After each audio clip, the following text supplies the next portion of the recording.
Moonshine, I'm going to need the table for one of my Scotch videos. Okay. Hello, Scotch fans. Thank you for clicking on this Fun with Pete and Sherry video. I am your host, Mr. Julian. And before I get started today, got a couple of shout-outs. First, to Brent, who contributed this bottle of Oban to the great cause. Thank you. And to Tim, who gave me the audio-video equipment that I am now using for this. Interesting to see how this looks compared to and sounds compared to what I normally do. Very interesting.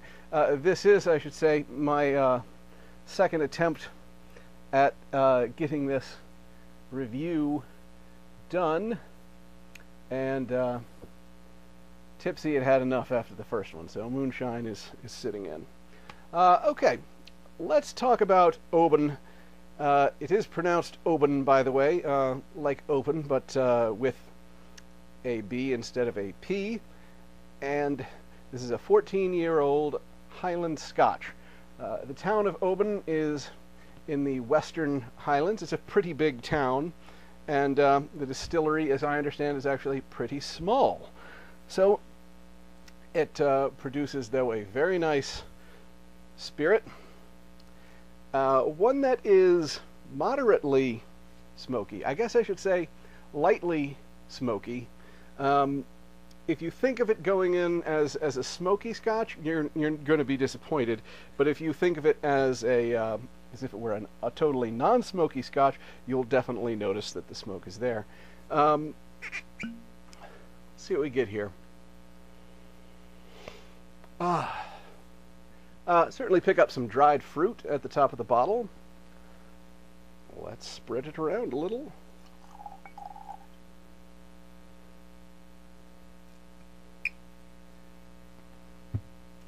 What do you think, Moonshine? You're free to go if you like. All right.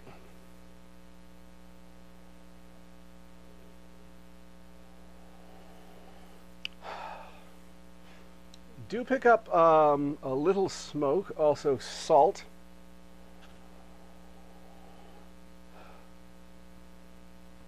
A little heather. Sort of a sea taste, sea smell, a smoked fish, and a little nuttiness. I think cashew. All right, final taste.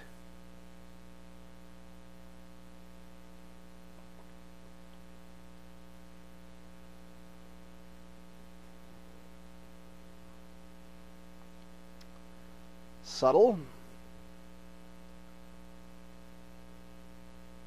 Quite sweet. Actually, the first thing that you're aware of is that smoke.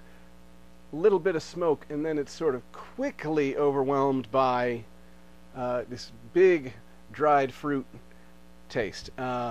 Think dried peach, dried pineapple.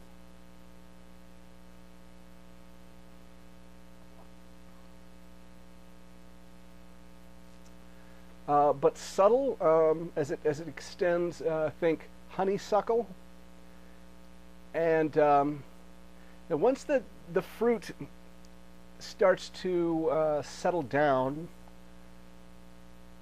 the smoke sort of begins to reassert itself and kind of lengthens the finish. There's this long finish where it sort of turns very sweet. Little butterscotch comes to the fore.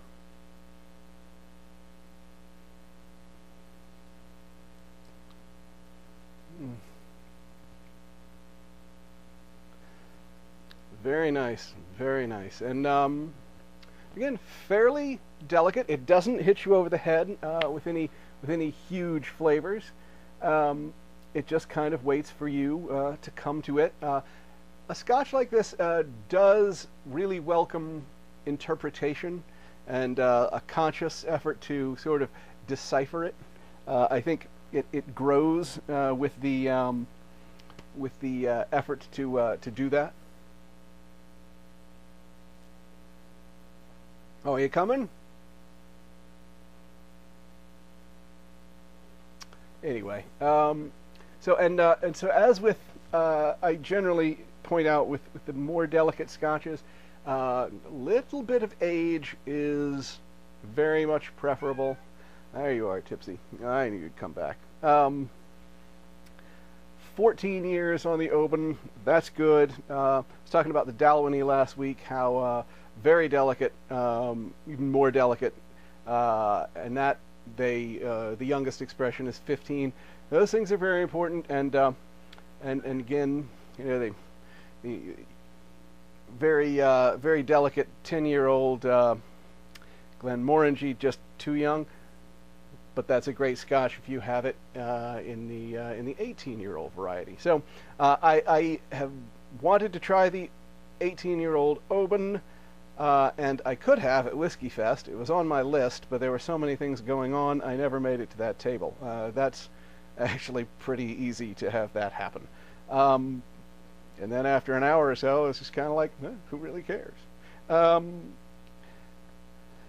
Anyway, the rating for this is going to be a good one. I am giving Oban an 8.9. 8.9. So thank you very much for tuning in. Next week, by the way, this string of delicate scotches is coming to an end. I'm going to do a double header for you, and I'm going to have two very different, both smashing wrecking balls of scotches that are going to be incredibly bold. That's not to say they are better necessarily than these subtle scotches, but very, very different. So we'll see you then. Till next time.